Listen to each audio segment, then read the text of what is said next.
पर विश्वास हो जाए तो उसका उलझा हुआ काम सुलभ हो जाता है। इसका सबसे बढ़िया माध्यम जो है संतों का सत्संग। सत्संग सुनती सुनती, कथा सुनते सुनते संशय निकल जाते हैं, और जब संशय निकलते तो विश्वास बढ़ जाता है, और विश्वास बढ़ा तो भगवान के चरणों में अनुराग हो जाता है। जब प्रातः काल सुदामा जी जगे, उन्होंने देखा कि कोई नगर सामने है। पूछा ये कौन नगरी है? उत्तर मिला द्वारिकापुरी। सुदामा ने कहा कि हमको चल किया है, सारी द्वारिका शरण की थी।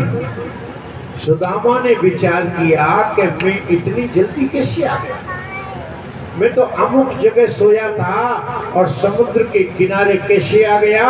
मालूम पड़ता है कि मेरे द्वारिकाधीश ने कृपा कर। वक्त तो हर जगह हर समय भगवान की कृपा देखते हैं, लेकिन जब समुद्र पार कैसे जाए? द्वारका तो समुद्र के अंदर है, चारों तरफ पानी का घेरा है, वहां कोई नाव नहीं, पल्ला नहीं। सुदामा जी किनारे पर बैठे। इतने में ठाकुर जी केवट बन के नौका लेकर के आ गए। आओ बाला, चलो। सुदामा जी पहचान नहीं पाए। बोले भैया हमारे पास पैसे नहीं है, इतने से चावल है, वो तो ठाकुर जी के नाम से मांग करके लाया। सोचते भगवान चलो यहाँ नहीं वहीं ले लेते। जो है उन्होंने कहा महाराज बैठो, ठाकुर के दरबार में आने जाने वाले के पैसे नहीं लगते हैं, यहाँ तो बिना चार्ज पास होते। देखो भक्त बैठे हैं और भगवान नाव चला रहे। हमने कल आपको बताया कि जब तुम परमात्मा की बन जाओगी फिर तुमको काम करना नहीं पड़ेगा। जो व्यक्ति ईश्वर से दूर रहता है, जो व्यक्ति परमात्मा से अलग रहता है, वो कुत्ते की तरह हर जगह धोखा खाता है, ठोकरें खाता है, रात दिन काम में पिसता है। लेकिन जब परमात्मा की बन जाते हैं तो ठाट से बैठे हुए सिखाते हैं। जो है सुदामा उनके बन गए, तो आज ठाठी से बैठ करके जा रहे हैं और भगवान नाम चला रहे। अब उतार करके ठाकुर जी चले गए। सुदामा जी जब आगे चले तो महाराज 3 पौड़ियां पार कर गए। राजाओं के महलों के महाराज कई परगोटे होते, पहरेदारों ने दरवाजे पर रोक दिया। जो है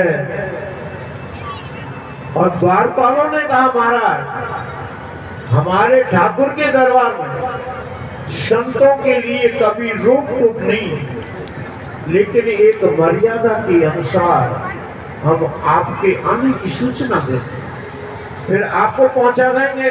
द्वारपालों ने कहा महाराज एक ऐसा व्यक्ति आया, प्रभु आपका नाम पूछ रहा है।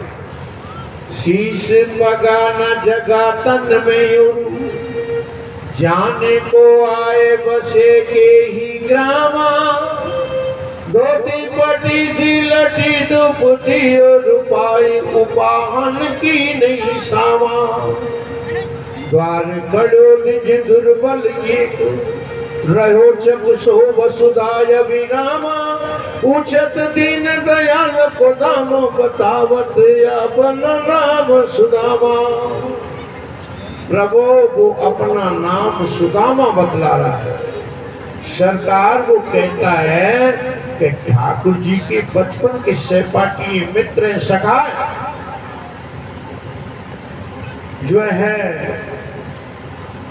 जब भगवान को आप अपना कहते हैं कि ये मेरे हैं, बस भगवान एकदम से पिघल जाते हैं। भगवान केवल नाता चाहते अपने पास, भगवान कहते हैं मैं तो प्यार करता हूं, तुम मुझसे प्यार कर लो। जो है माता पिता का जैसी दिल वैसी गदगद रहता है।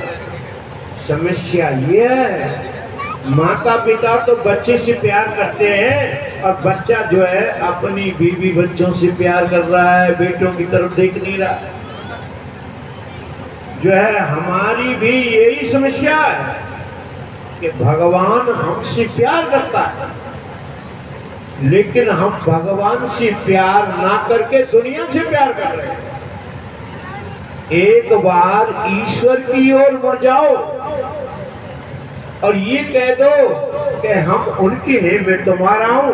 प्रणत वत्सल भगवान उसको जो है अपना लेते हैं और उससे ऐसा प्यार करते हैं जैसे गाय बछड़े से प्यार करते हैं। सुदामा ने कहा वो हमारे सखाए सहपाठी हैं। जैसे ही प्रभु ने सुना, भगवान नंगे पैर दौड़े और ऐसे दौड़े जैसे हाल की ब्यानी गाय अपने बछड़ी की ओर जंगल से दौड़ी हुई चली आई। सारी द्वारिका में हलचल मच गया। द्वारपाल कहने लगे हमसे बड़ी भूल हो गई। अब भगवान दौड़ते जा रहे हैं, पीतांबर हवा में फर्राता जा रहा है। मेरे सखा, मेरे मित्र, मेरे बाल साथी सुदामा जी, सुदामा जी, ये कहती हुई दौड़ते जा रहे हैं।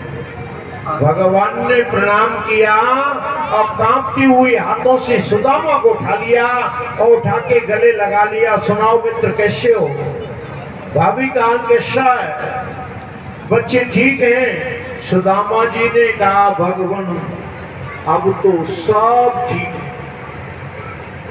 जिस जीव को आप अपना लेते हो फिर उसके जीवन में दुख कहां? जो है जब तक जीव ईश्वर का नहीं बनेगा तब तक जीवन में कुशलता नहीं, आनंद कुशल क्षेम नहीं। सोने के सिंहासन पर ठाकुर ने सुदामा को बैठाला और जल लेकर पैर धोने के लिए आए। सेवक कहते हैं कि सरकार हम दो दें, रानियां कहती हैं कि प्रभु हम दो दें। भगवान ने कहा नहीं, मैं स्वयं दूंगा। और परात सामने रखी, पैर उठाए, पैरों में कांटे चुभे हुए थे, बीमारियां फटी हुई थी, खून निकल रहा था बीमारियों से और शरीर सूख रहा था। जब सुदामा की स्थिति देखी तो भगवान कहने लगे, कैसे कहते हैं कि कैसे बियाल बेआयन सोबग कंटक जाल लगे पुण्य जो हाय मां दुख पाय सका तुम आए इते न किते दिन खोए। देख सुदामा की दीन दशा करुणा करके करुणा निधि रोए। पानी परात को हाथ छुओ नहीं, नैनन के जल सो पग धोए। परात के जल की आवश्यकता नहीं पड़ी और ठाकुर की आंखों से ऐसी गंगा यमुना की धारा निकली, सुदामा के चरण आंसुओं से धुल गए। भगवान की ये दयालुता देखकर सब रो पड़े और जो है रुक्मणी जी ने सिर ऊपर उठाया, आंसू पहुंचे कि जितना राधा रोई रोई कान्हा के कन्हैया उतना रोया रोया है सुदामा के। कन्हैया उतना रोया रोया है सुदामा के। जितना राधा रोई रोई कान्हा के लिए, जितना राधा रोई रोई कान्हा के लिए, कन्हैया उतना रोया रोया है सुदामा के लिए। कन्हैया उतना रोया रोया है सुदामा के लिए।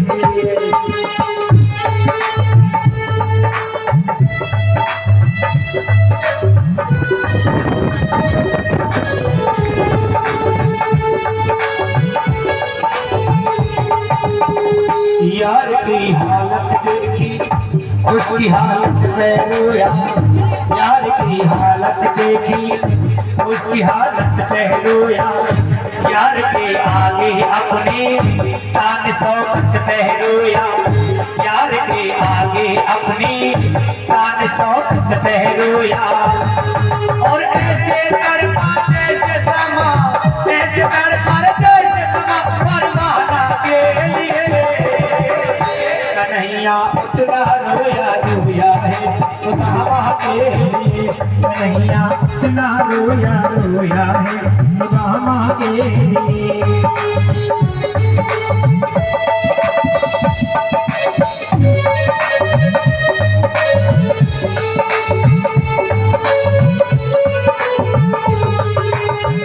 कहे वो हिम्मत वाला यार मेरा मुरली वाला, कहे वो हिम्मत वाला यार मेरा मुरली वाला। और जितना राधा रोई रोई गाना के लिए कन्हैया उतना रोया रोया है सुदामा के लिए।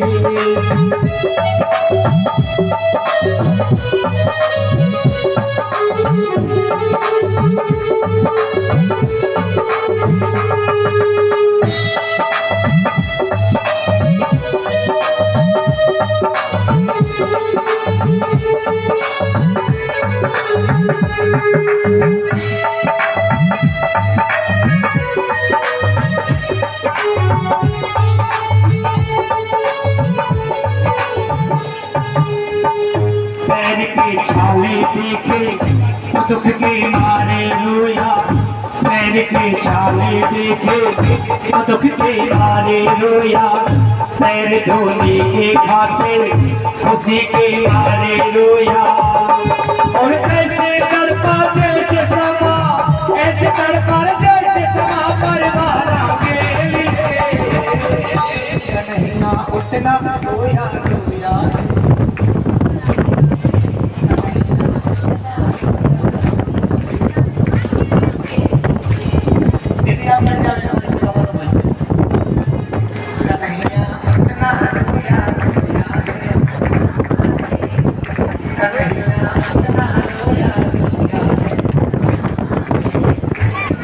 और जितना राधा रोई रोई गाना के लिए, और जितना राधा रोई रोई गाना कन्हैया उतना रोया रोया है। एक बात और कहूँगा इसी टाइम में, मैंने आज तक जितने भी भजन गाए हैं सतवीर ब्रजवासी यूट्यूब पर सर्च कर लेना, मेरे भजन मिल जाएंगे, ये भजन भी मिलेगा। और ये भजन बड़ा प्यारा भजन है, मुझे बहुत पसंद है। एक बार दोनों हाथ सीधा करके, और जितना राधा रोई रोई गाना के लिए, जितना राधा रोई रोई गाना के लिए कन्हैया उतना रोया रोया है सुदामा के लिए। बोलो सुदामा महाराज की।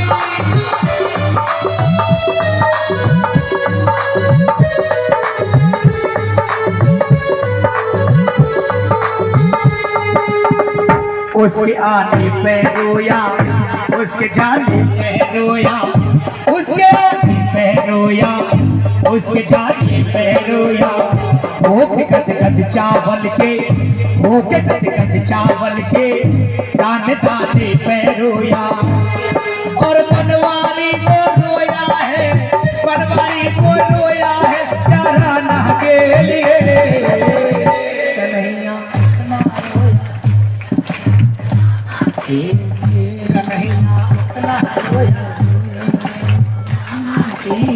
एक बार दोनों हाथ सीधा ठाकुर जी के लिए, बता मेरे यार सुदामा रे,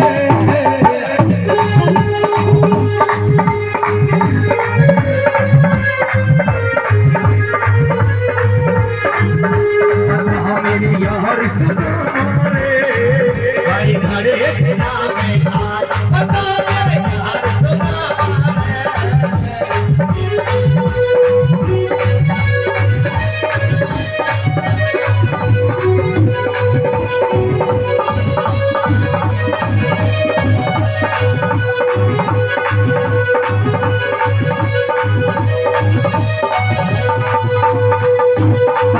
मेरे यार सुनो रे आई घरे तेरा में आज अदा मेरे यार सुनो रे आई घरे तेरा में आया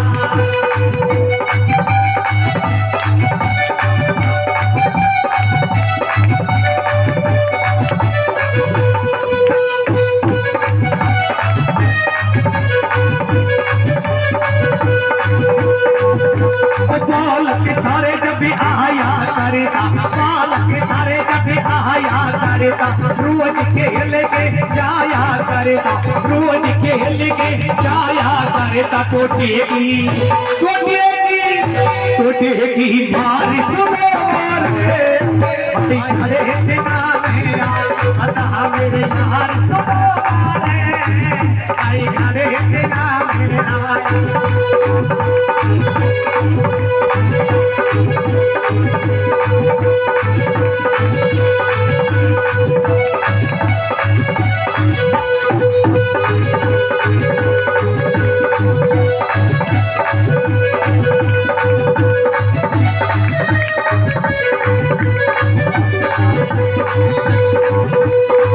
रानी का हाल सुना दे रानी का हाल सुना दे सभी बच्चों का हाल सुना दे सभी बच्चों का हाल सुना दे जिगरी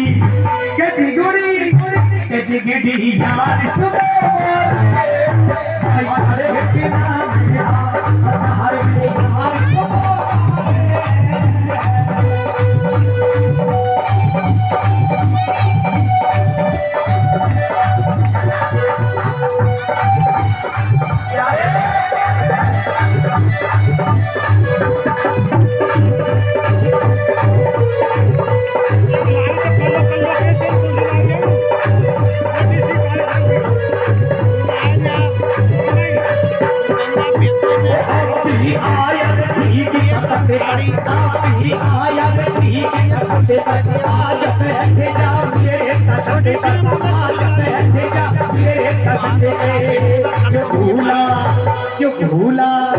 क्यों भूला प्यार सुनो रे आई खड़े तेरा आज अदा मेरे यार सुनो रे आई खड़े तेरा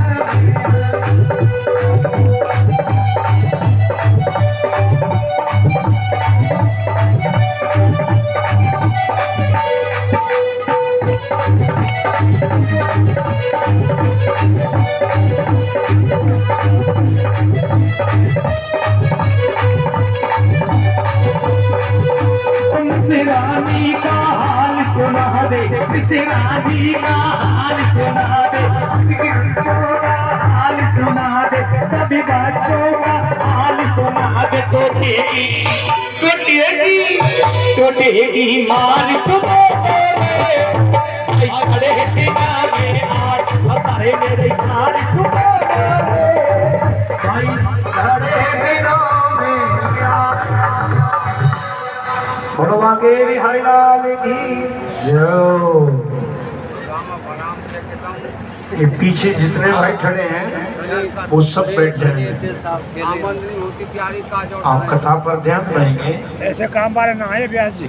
भगवान की आंखों से ऐसी गंगा और यमुना की धारा निकली। सुदामा के चरण महाराज आंसू से जो है दोनों गए। भगवान की दयालुता देखकर सब लोग, रुक्मणी जी ने सिर ऊपर उठाया, आंसू पहुंची। अब भगवान कहने लगे विप्रदेव आप इतने दिन तक कहाँ हैं? मित्र पहले क्यों नहीं आ गए? यहाँ मुझे कोई दयालु तो अच्छा है। मैं अपने मित्र का दुख दूर नहीं कर सका तो दुनिया का क्या दुख दूर करूंगा? मुझे क्षमा कर दो मेरे मित्र। चरणों में सिर रख करके फिर रोने लगे। जो है इतने आंसू निकले महाराज, पीताम्बर ही आंसू से भीग गया। रुक्मणी जी ने जो है मन बदलने के लिए कहा कि प्रभु ये ब्राह्मण देवता भूखे नजर आ रहे हैं, इनका पेट देखिए बिल्कुल अंदर घुसा हुआ है। भगवान ने कहा हाँ हाँ रुक्मणी, मेरे मित्र भूखे, लाओ भोजन लाओ, जल्दी से भोजन करो। 2 थालियों में भोजन आया। भगवान ने कहा 1 थाली वापस ले जाओ रुक्मणी, आज मैं तुम्हारे हाथ का प्रसाद नहीं पाऊंगा। फिर आज मेरी भाभी ने कुछ ना कुछ जरूर उपहार भी जाऊंगा, आज वहीं खा करके रहूंगा। मेरी भाभी बड़ी सुशील है, सुना है खाली हाथ तो भगवान के यहाँ कभी भेजेगी नहीं। भगवान ने कहा मित्र भाभी ने क्या भेजा है मेरे लिए? सुदामा जी ने पोटली को कांख में छुपा लिया और सोचने लगे कि मेरे लिए तो मेवा मिष्ठान आ गए, अब मैं सूखे चावल को कैसे दे दूं? संकोच के मारे जो है सुदामा जी ने चावलों की पोटली को कांख में छुपा लिया और कहने लगे ठाकुर भगवान हम क्या दे सकते हैं आपको, जो है आपका दिया हुआ दुनिया खाती है। भगवान मुस्कुराने लगे। भगवान ने कहा मित्र अभी तुम्हारी चोरी की आदत नहीं छूटी, अरे बाबा अब तो चोरी छोड़ दो। भगवान ने कहा छुपाओ मत मित्र, दे दो। चावलों की पोटली खींच ली और पोटली खींचते कपड़े में कहां दम था, वो कपड़ा फटा, सारी चावल फैल गई। भगवान ने चावलों को इकट्ठा किया और सुशीला ने जो कागज चावलों की पोटली में बांधा था वो भगवान ने पढ़ा और कागज पढ़ती भगवान की आंखों में से आंसुओं की धारा निकलने लगी और जो है कहा भाभी अब चिंता मत करो, विपत्ति के बादल सब छूट गए और कुछ मत। भगवान जब चावलों को खाने लगे, एक मुट्ठी खा के बोले इतना स्वाद चावलों में, जो यशोदा अम्मा की गोद में बैठकर माखन खाने में स्वाद नहीं आया, आज वो भाभी के तंदलों में स्वाद है। क्या मिला दिया है? बहुत मीठे हैं। और दूसरी मुट्ठी खाई, बहुत मीठे हैं। जब तीसरी मुट्ठी खाने लगी तो रुक्मणी ने हाथ पकड़ लिया और प्रभु अब नहीं खाना, 2 मुट्ठी खा के 2 लोग दे दिए, तीसरी खा लोगे 3 लोग दे बैठोगे, आप सुदामा बन जाओगे, सुदामा को कृष्ण बन। ठाकुर आपका परिवार तो बहुत बड़ा है, गुजारा कैसी होगा? भगवान ने कहा अरे रुक्मणी तुमने मेरा हाथ पकड़ करके अच्छा नहीं किया, मैं इस समय किस आनंद में डूबा हुआ था, तूने रस में विष घोल करके अच्छा नहीं किया। रुक्मणी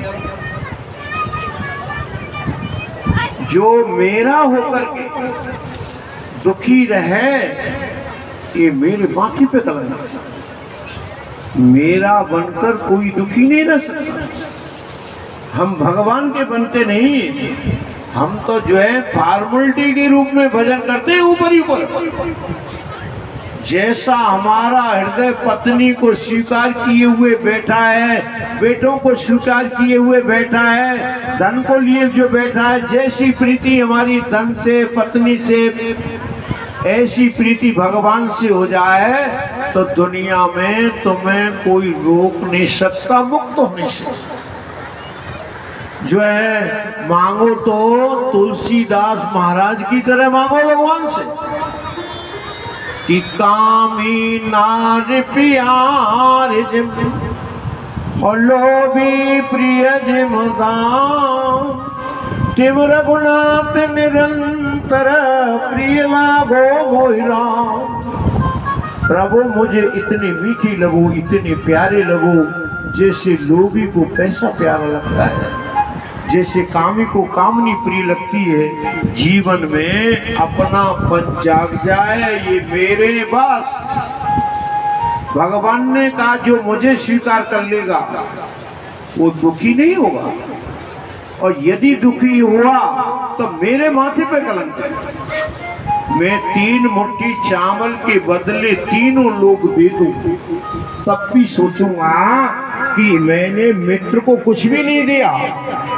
जब मैं देता हूं तो इतना देता हूं महाराज, संभालना मुश्किल हो जाता है। रुक्मणी ने कहा ब्राह्मण से ज्यादा नाता नहीं रखना चाहिए।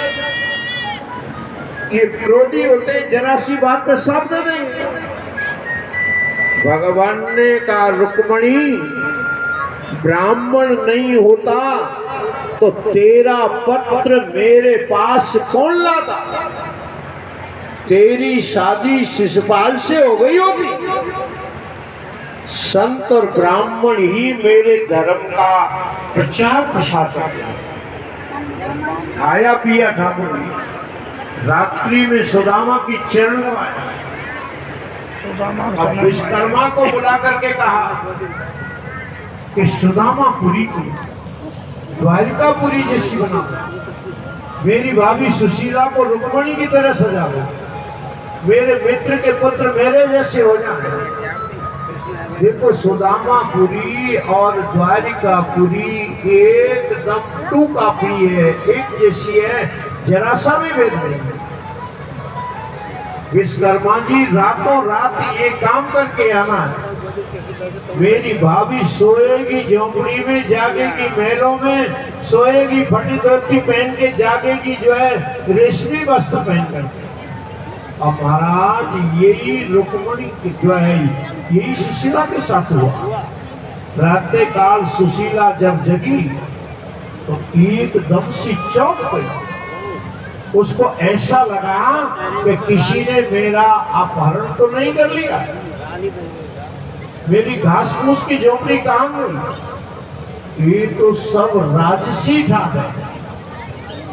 सब ये क्या हुआ? मैं स्वप्न तो नहीं देख रही महाराज, सैकड़ों दास दासियां नौकर चाकर और जो है हीरा मोतियों से सारा महल भरा पड़ा है। सुशीला ने अपने को संभाला, नहीं नहीं ये स्वप्न नहीं है, ये प्रत्यक्ष है। लाला बैठा बेटा। इतने में दास दासियों ने आके प्रणाम किया कि माँ घबराइए नहीं, आपने जो 4 मुट्ठी चावल भेजे उसका गुप्त दान चुपकी सी भगवान ने दे दिया जो है। अब और जिंदगी में मौज करो, ठाठी से भजन करो। अच्छा वहां जो है सुदामा की ठाकुर जी ने खूब सेवा पूजा, बढ़िया बढ़िया कपड़े पहनाए, सैर सपाटा कराया और लोगों को पर्चे देते रहे कि हमारी बात साथ जो है। सुदामा बड़े प्रसन्न हो रहे हैं, खुश हो रहे हैं। ये सोच रहे हैं कि जब चलने लगेंगे तो सब प्रणाम करेंगे, माथा टेके और बहुत सोना चांदी आएगा, सुशीला का घर बन जाएगा।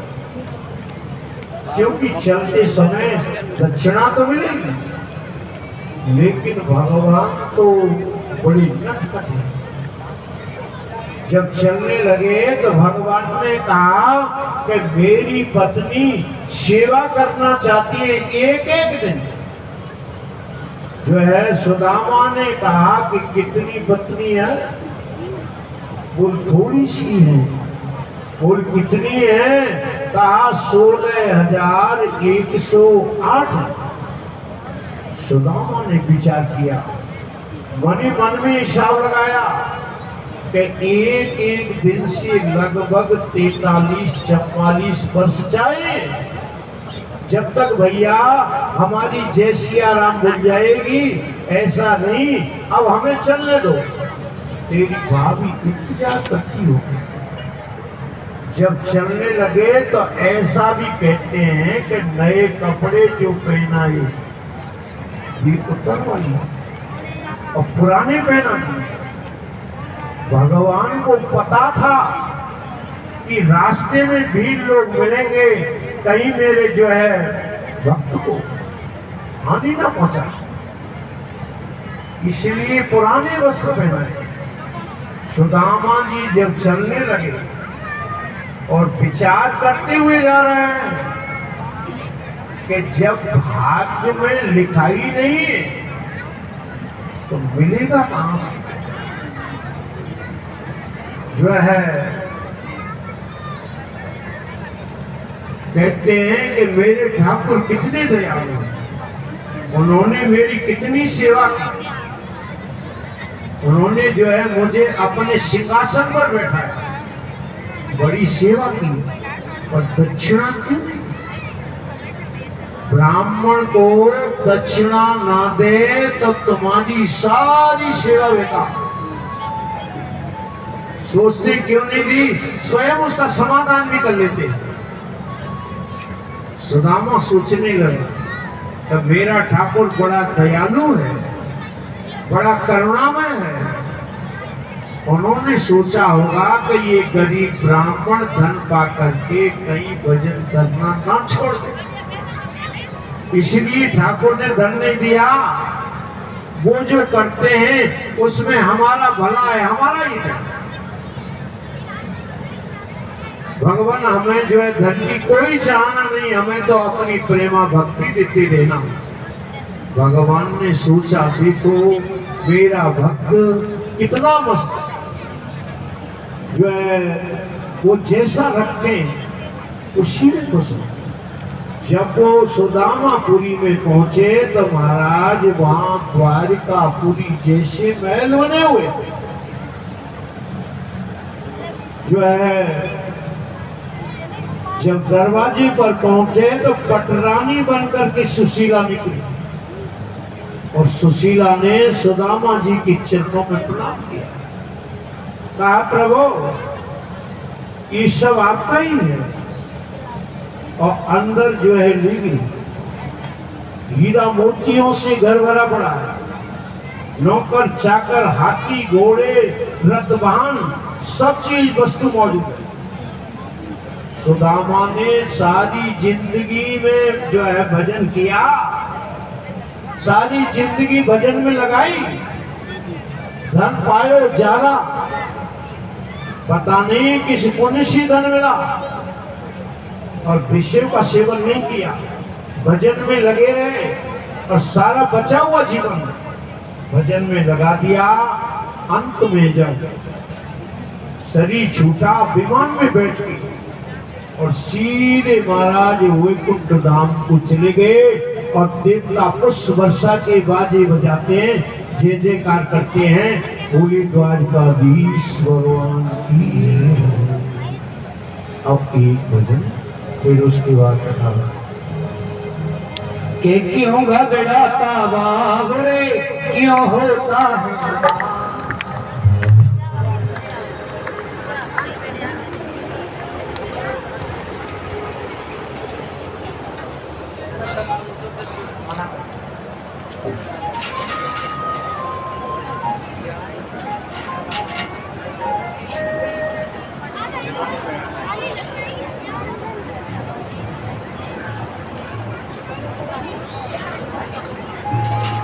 अरे क्यों घबराता बाबरे क्यों होता है उदास, क्यों घबराता बाबरे क्यों होता है उदास। तेरा साथी है मुरली वाला, तेरा साथी है मुरली वाला, वो हर पल तेरे साथ। क्यों घबराता बाबरे क्यों होता है उदास, क्यों घबराता बाबरे क्यों होता है उदास।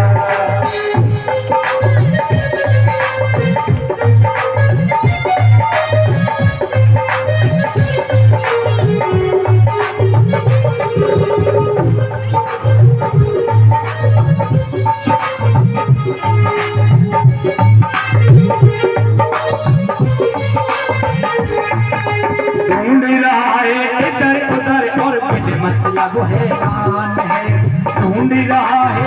इधर उधर और दिल मतलब हैरान है, तुमसे दूर नहीं है गाना फिर भी तू परेशान है। तेरे दिल की कुटिया में ही, तेरे दिल की कुटिया में ही मेरे कान्हा का है निवास। क्यों घबराता बाबुरे, क्यों होता है उदास, क्यों घबराता बाबुरे, क्यों होता है उदास।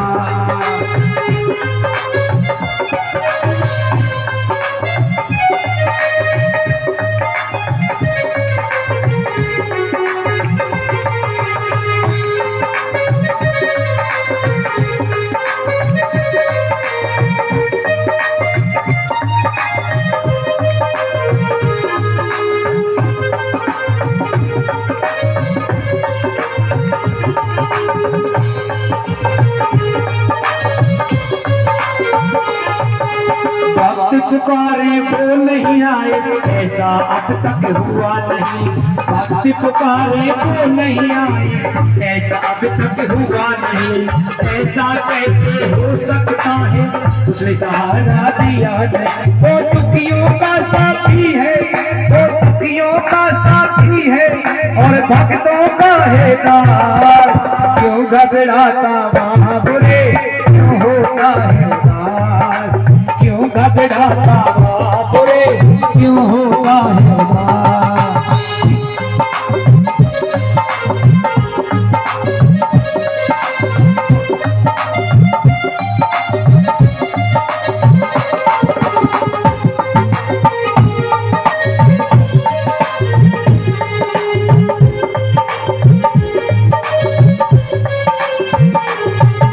तुमसे ज्यादा चिंता उसको घड़ी घड़ी तुझे देख रहा, तुमसे ज्यादा चिंता उसको घड़ी घड़ी तुझे देख रहा। भक्त का कष्ट मिटाऊं कैसे, भक्त का कष्ट मिटाऊं कैसे, घड़ी घड़ी वो सोच रहा। तेरे अच्छे दिन आएंगे, तेरे अच्छे दिन आएंगे, तू मत होना रे उदास। क्यों घबराता, यहाँ पे कल भेज दीजिए मुझे। क्यों घबराता बाबुरे, क्यों घबराता बाबुरे, क्यों होता है उदास। तेरा साथी है मुरली वाला, तेरा साथी है मुरली वाला, जो हर पल तेरे साथ। क्यों घबराता बाबुरे, क्यों होता है उदास, क्यों घबराता बाबुरे, क्यों होता है। बोलो बांके हरिलाल की।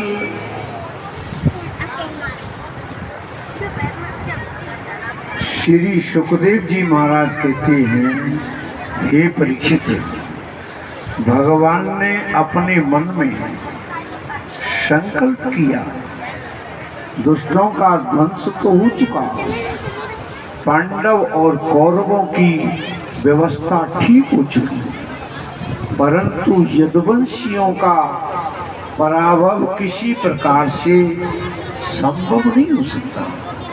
इसलिए जैसे बांस आपस में टकरा जाते हैं, उनमें आग लग जाती है, वैसे ये भी जो है आपस में टकरा करके भस्म हो जाएं, तो मैं अपने स्वरूप में शांत बैठूं। श्री कृष्ण ने दुर्वासा जी के शाप के निमित्त से अपने कुल का संहार करा। परीक्षित जी ने पूछा कि ब्रह्मण्यानां वरण्यानां नित्यं वृद्धोपसेविना विप्रशाप कथं भूतो विष्णुनां कृष्ण चेतसा। भगवान कृपा करके बताइए, यदुवंशी तो बड़े जो है ब्राह्मण भक्त थे, बड़े उदार थे और वृद्धों की सेवा करते थे। उनका मन श्री कृष्ण में लगा रहता था। फिर दुर्वासा जी ने इनको साथ क्यों दिया? भगवान ने जब यदुवंशियों के संघात करने अरे ये बात हमको नाम बताइए गोंदी बन रही है पहले नाम बताए ले लियो इसको ले लियो आए वो में पहले वो अरे अब सब मत बोले डर दे नहीं ये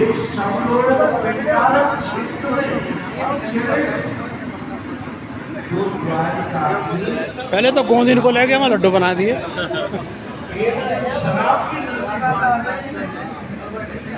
शराब के नशे में शाकाहारी भोजन है मगन जी और साड़ी पहना भैया हमने तो छोड़ रखा है ये चीज़ सब बोले महाराज असली बात आप और का बताइए क्या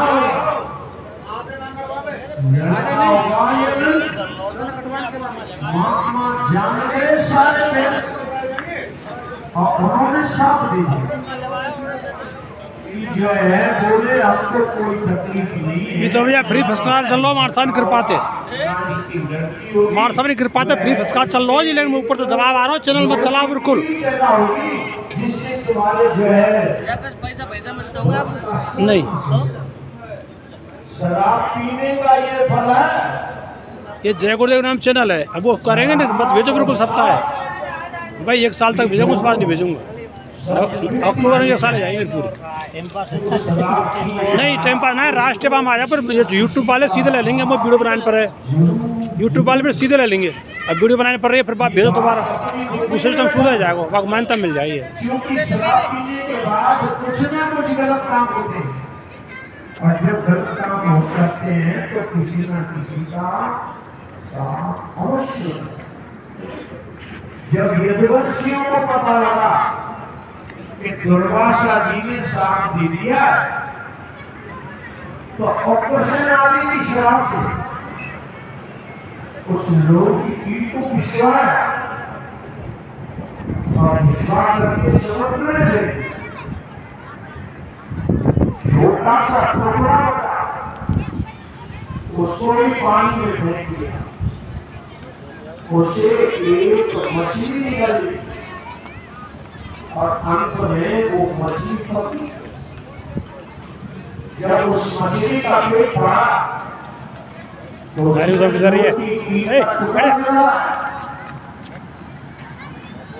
उसे एक बंदी ने अपने बाण में लगा और वहां सब मिलकर के देवता आते हैं कहते प्रभु अपनी लीला सफल अपनी लीला समाप्त करो समय हो गया 100 वर्ष के लिए आए और 125 वर्ष हो गए भगवान ने कहा ठीक है थोड़ा सा जो है यदुवंशियों का भार बढ़ चुका है ये उदारता करने लग गए हैं ये पृथ्वी पे भार बन चुके हैं मैं इस भार को उतार करके आऊंगा आप लोग थोड़ी सी प्रतीक्षा इसके बाद नव योगेश्वर का संवाद है अरे छोरा और नव योगेश्वर के बाद जब द्वारिका में महाराज चप्पल रखो कहाँ तो उठाइए सब चप्पल चित्र कर रहे हैं भगवान ने सोचा कि यहाँ तो ये मैं सब ला लूँगा तुम देंगे तो एक फोन कर दे रहा 100 नंबर पे इनको कहीं अलग कर देना चाहिए बाहर कर देना चाहिए रख दे खत्म ये सोचकर भगवान यदुवंश एक मार वीडियो बनाई जा रही तेरा हमारे बदमाश कि यहाँ बहुत उपद्रव हो रहे हैं इसलिए तुम प्रवास तीर्थ में चले जाओ वहां दक्ष साप से मुक्त हो गया था वही चल करके स्नान दान आदि करो उससे हम सब साप से मुक्त हो जाए भगवान की बात मानकर सब हमारे सूरत के मामा जी तुम कब के बैठे अब प्रवास क्षेत्र में चले जब उद्धव जी ने देखा कि यदुवंशी तो जो है प्रवास क्षेत्र में जाने को और उद्धव जी एकांत में भगवान के पास और प्रणाम करके बोली, प्रभु मैं समझ गया कि अब आप यदुवंश को छोड़ना चाहते हैं, क्योंकि आप चाहते तो आप दुर्वासा ऋषि के साथ को काट देते। ये भैया प्रभु बहुत देर से बैठे में क्या करना है, आधे क्षण भी नहीं रह सकते। स्टाफ आखिर काम में मैं तो आपके साथ ही उतार में पता लगे वो हमारा एक आसन पर बैठा, उतार में पता लगे एक साथ घूमा, पहुँच जा एक साथ भोजन किया, एक साथ खेला। मैं आपको कैसे छोड़ सकता हूँ? आप कहाँ गए हो भगवान श्री कृष्ण ने कहा याद तो कर लेंगे कि उद्धव जी अब हम अपनी लीला समाप्त कर दें।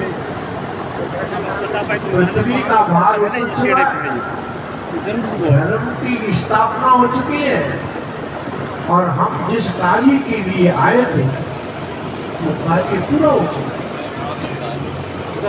उद्धव जी अब यदुवंश नष्ट होने वाला है। आज से 7वें दिन ये द्वारिका पूरी समुद्र में डूब जाएगी और मेरे चले जाने के बाद कलयुग का साम्राज्य हो जाएगा।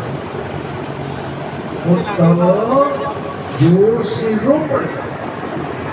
उन्होंने कहा प्रभु मुझे अपने साथ ले चलो, हम आपके बिना नहीं सकते हैं। भगवान ने कहा उद्धव तुमको यहाँ रहना होगा।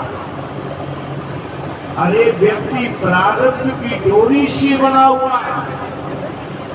हम जो नहीं चाहते वो होता है, जो चाहते वो नहीं हो पाता। इसका मतलब हर व्यक्ति कर्म की डोरी से बना हुआ। लेकिन मैं आपका वियोग प्रभु कैसे सहूंगा? भगवान ने कहा विवेक से सहना। जो है विवेक साथ में हो तो जो है विपत्ति हमारे पास ना आए, इसका प्रयास करने की बजाय विपत्ति सहने की जो है हमारी बुद्धि में योग्यता आ जाए। जीवन में विपत्ति ना आए तो सुख नहीं। अगर भाग में लिखा है आए, लेकिन विपत्तियों का हमारे ऊपर असर ना हो उसके लिए जो है उपाय नहीं करते। उद्धव जी ने कहा कि उसका उपाय क्या? भगवान श्री कृष्ण अपने जो है पूज्य राजा यदु और अवधूत दत्तात्रेय जी का इतिहास उद्धृत करते हुए कहते हैं कि हमारे पूज्य यदु बड़े धर्म वेता थे। दत्तात्रेय जी महाराज जमीन पर लेटी हुई थी, उनके पास कोई सामग्री नहीं, लेकिन चेहरे पर बड़ी चमक थी, मुख पर बड़ी प्रसन्नता थी। इनके कंठ में मानो अमृत घुला हुआ है। जब वो बोलते थे तो वाणी में जो है बड़ी मिठास थी, शरीर में बड़ी चमक थी। यदु जी के मन में एक जिज्ञासा हो, इनसे कुछ पूछना चाहिए कि मेरे पास राज्यपाट को जो है फौज खजाना पलटन सोल्जर सिपाही पत्नी पुत्र सब कुछ है। मैं सदैव तनाव में ग्रस्त रहता हूँ और इस महात्मा के पास कुछ भी नहीं है, लेकिन ये जो है बहुत प्रसन्न है।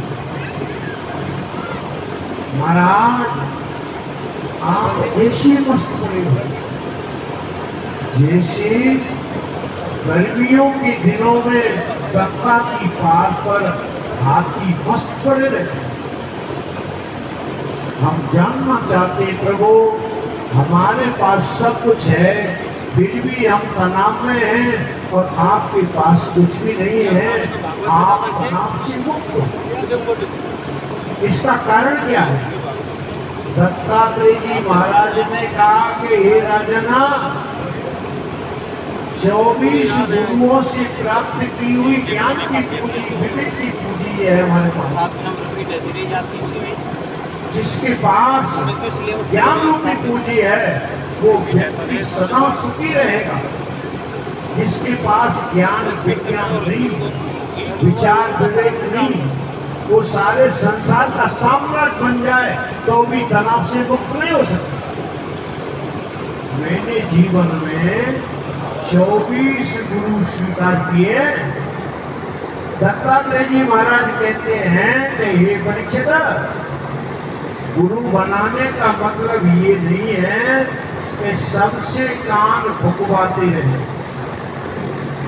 अरे जिनसे हमें भजन की प्रेरणा मिले, जिनसे हमको कुछ शिक्षा प्राप्त हो, जिनके उपदेश से हमारी गंदी आदत छूटे, हम परमात्मा में जुड़े, उनको गुरु रूप स्वीकार कर लेना चाहिए। राजन मैंने जो है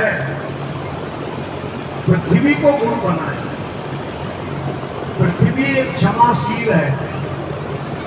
लात मारो, मलमूत्र का त्याग करो, तो दासी खो दो, पृथ्वी तक से मत नहीं होती। जो है इसलिए ईश्वर की ओर चलने वाले लोगों को क्षमा होनी चाहिए। जो छोटी छोटी बातों में उबल पड़ते हो, ये लोग साधना नहीं कर पाए। जो है जल से मधुरता की शिक्षा दी, जल को गंदे नाली में छोड़ो और दूध की धारा में मिला दो। जल सबसे मिला, इसीलिए व्यक्ति को सम रहना चाहिए और मधुर बोलना चाहिए। ये मैंने जल से शिक्षा ली, अग्नि से शिक्षा ली। जो है अग्नि से शिक्षा लिए, जो मिला सूखा संग्रह नहीं किया। अग्नि की तरह ज्ञान अग्नि से सबको बात करती है और स्वरूप में निष्ठित मिला। मेरी अग्नि से शिक्षा, वायु से जहाँ गए जैसे हो गए, आगे बढ़े अपने स्वरूप में। वायु भी सबसे मिल जाती है और आगे बढ़ी सबसे अलग हो जाती है। वायु से शिक्षा, आकाश से शिक्षा लिए, आकाश से आत्मा की व्यापकता की शिक्षा। जैसे आकाश व्यापक, वैसे ही आत्मा व्यापक। आत्मा की व्यापकता, असंगता की शिक्षा के लिए आकाश को गुरु के रूप में मैंने स्वीकार किया। और जो है एक कबूतर को भी हमने गुरु चुना। बोले एक कबूतर और एक कबूतर का प्यार देख करके लगा कि गृहस्थ जीवन बढ़िया है। और वो जो है कबूतर और कबूतरी, कबूतरी जब गर्भवती हुई तो दूसरे ही दिन से जो है घोंसला बनाने की चिंता रखी। एक एक चिंता उठा के लाए, वृक्ष पर रख के, हवा चले, सब नीचे। फिर बनाने लगे, खाना पीना प्यार सब खत्म। बस एक ही चिंता है कि जैसे तैसे घोंसला बना। जो है महाराज कबूतर और कबूतरी ने एक एक तिनका मिलाकर बड़ी मुश्किल से घोंसला बनाया। और जो है दत्तात्रेय जी महाराज ये देख रहे हैं और घोंसला बना करके उस कबूतरी ने अंडे दिए। अब वो कबूतरी जो है अंडों पर बैठती है, अंडों को पकाती है और श्रीमान कबूतर चोंच में ला करके उसको खिलाना है। यही तो होता है। आपके यहाँ श्रीमती जी के बच्चा हो गया, श्रीमान जी दौड़ रहे हैं, कभी स्कूटर से, कभी मोटरसाइकिल से, कभी ये ला, कभी बोला। ये कबूतर जैसी कहानी है नहीं। अब अंडों से बच्चे निकला है, तो जो है दोनों कबूतर और कबूतर उन बच्चों को लाला करके खिलाते, खुद नहीं खाते, भूख लगी हुई है, चोंच में दाना लिए हुए। हमने देखा जैसे जैसे कबूतर बच्चों को पालता है, अब उनके जब छोटे छोटों के पंख निकलाती थोड़ा उड़ना सीखते,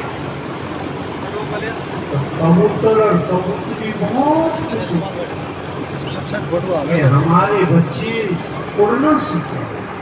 एक दिन दोनों गए थे दाना पानी लेने, और एक बहेलिया आ गया, उसने दाना डाल के जाल बिछा दिया। वो सब जो है बच्चे जाल में आकर के फंस गए। कहानी लंबी होती है, साथ थोड़ा होता है। इस जिंदगी में हम लोग दिन का जोड़ते हैं, और एक दिन में सब समाप्त हो जाए।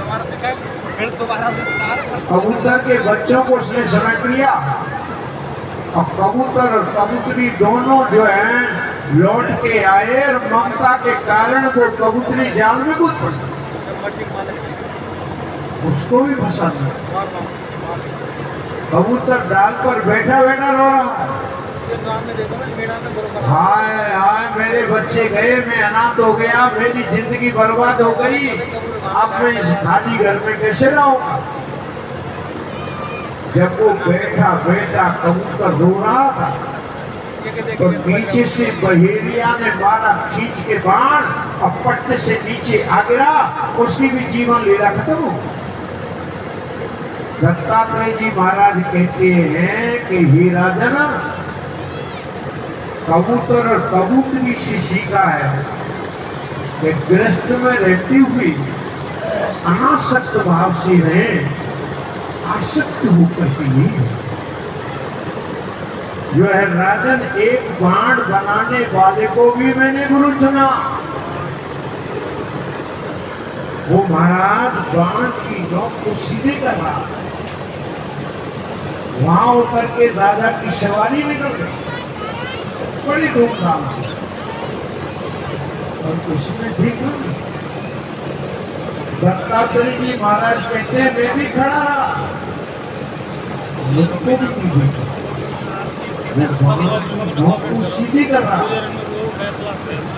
जैसे बाण की नोक सीधी करने पर वो आसपास कुछ भी नहीं देख रहा, सब भूल गया। राजा की सवारी निकल गई, लेकिन उसने आंख उठा के नहीं देखा। इसी तरह साधक को महाराज, साधक की चिंतन में सारे जगत को भूल जाएगा, तो तत्काल उसको शांति मिलेगी, परमात्मा का साक्षात्कार हो जाएगा। ये शिक्षा मैंने बाण बनाने वाली से। और एक पिंगला वैश्या को भी मेरे गुरु चुना। पिंगला वैश्या दूषित कर्म करके पैसा कमाता, और महाराज जैसी देवालय शिवालय में घंटा टंगा रहता, ऐसी पिंगला वैश्या की घर के सामने एक घंटा टंगा हुआ था, और एक बार बजाने पर 1 रुपया, 2 बार बजाने पर 2 रुपया, इस प्रकार का क्रम था। और एक दिन उसी गली से नंदेश्वर निकले, वह निकले, और उसने महाराज अपने सींग से उस घंटे को बहुत काटा। अब पिंगला वैश्या महाराज अपना श्रृंगार करके छत की मुर्गिरी पर बैठ गई। 10 बज गई, 11 बज गई, 12 बज गई, 1 बजे। अब पिंगला वैश्या को आई नींद, और छत पर धड़ाम से उसकी विवेक रूपी नीति खुल और कहने लगी कि अगर मैं नीचे गिर जाती तो मेरे प्राण पति रुक जाती। इस धन को कौन खाता? उसी दिन से पिंगला वैश्या ने दूषित कर्मों का त्याग किया और परमात्मा की चिंतन में लगी और परमात्मा का साक्षात्कार। आशाई परम दुखम नैराश्य परम सुख। आशाई मान दुख नहीं और आशा भीति मान सुख। जो है दत्तात्रेय जी महाराज कथा पूरी है इस मनुष्य की शरीर कथा पूरी हुक्म बन रही है। 5 ऐसे जानवर हैं जिनसे मैंने शिक्षा ली है, उनकी भी कहानी सुनी। मनुष्य के शरीर में 5 ज्ञानेंद्रियां हैं और 5 ज्ञानेंद्रियों के 5 विषय हैं। शब्द, स्पर्श, रूप, रस और गंध। ये व्यक्ति को नीचे और ऊपर नहीं, इन्हीं के कारण व्यक्ति को परेशान होना पड़ता है। देखो शब्द है, शब्द जो है काम का विषय है और मृग जो होता है वो कानों का बड़ा कच्चा होता है। बहेलिया अपने वीणा को लेकर के दिया मत जन्म और वीणा की मधुर मधुर सुरीली जो है सुरीले सुर से जो बजाता है और मृग खड़ा होकर के उस वीणा की धुन को सुनता है और बहेलिया खींच करके बाण मारता है। मृग जो है शब्द के पीछे मारा जाता है।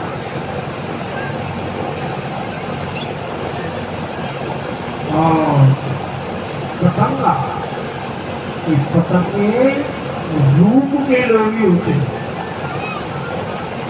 जो चातुर्मास में दीपक जलाते हैं या बल्ब जलाते हैं तो महाराज उसके रूप में मुक्त हो जाता है। दीपक की जो है रूप में मुक्त होकर के और दीपक की लो में जल करके भस्म हो जाते हैं। रूप के पीछे पतंगा मारा। भ्रमर, ये भ्रमर नासिका का बड़ा कच्चा होता है और कमल के फूल में पराग लेता है। समय का ध्यान नहीं रहता और सूर्य अस्त होते हैं और वो भोरा राम जी कमल के फूल में मुक्त हो जाते हैं। प्रातः काल हाथी आता है और घोड़े की सीट उस पुष्प को खाता है। घोड़ा जो है नासिका के पीछे मारता है। मछली ये रचना की बड़ी अच्छी होती है। मछली पकड़ने वाला मछेरा हमारा तालाब पर या पोखर पर जाता है और अपने कांटे में आटा लगा लेता है और उस कांटे को रस्सी में बांध करके जल में छोड़ता है।